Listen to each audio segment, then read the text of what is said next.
শেরপুরে ঝিনাইগাতীতে নতুন থানা ভবনের উদ্বোধন করেন স্বরাষ্ট্রমন্ত্রী আসাদুজ্জামান খান কামাল। পরে তিনি বলেন, কওমি মাদ্রাসার কয়েক লাখ শিক্ষার্থীর ভবিষ্যতের কথা চিন্তা করে তাদের স্বীকৃতি দেওয়ার সিদ্ধান্ত নেওয়া হয়েছে।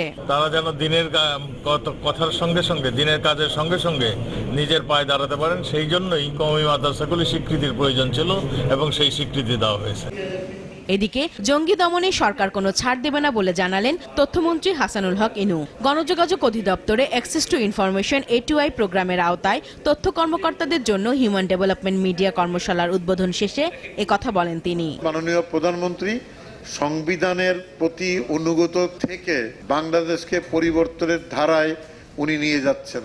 বাংলাদেশকে একটি দক্ষ জনসম্পদের দেশ হিসেবে গড়ে তোলার চেষ্টা করছেন।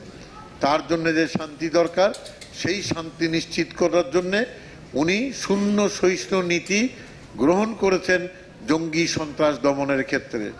অন্যদিকে ডাক বিভাগ শ্রমিক লীগের আলোচনা সভায় আওয়ামী লীগের যুগ্ম সাধারণ সম্পাদক মাহবুবুল আলম হানিফ অভিযোগ করেন, নির্বাচনে যাবে না বলেই বিএনপি সরকারের বিরুদ্ধে নানাভাবে মিথ্যাচার করছে। জনগণের ম্যান্ডেট দিয়ে ক্ষমতায় যেতে হবে। বাংলাদেশ আওয়ামী লীগ জনগণের ক্ষমতায় বিশ্বাসী এবং ক্ষমতায় বিশ্বাসী বলেই আমরা ভোটের মাধ্যমে ক্ষমতায় যেতে চাই। আমরা সেই নির্বাচনের মাধ্যমে ক্ষমতায় যেতে চাই।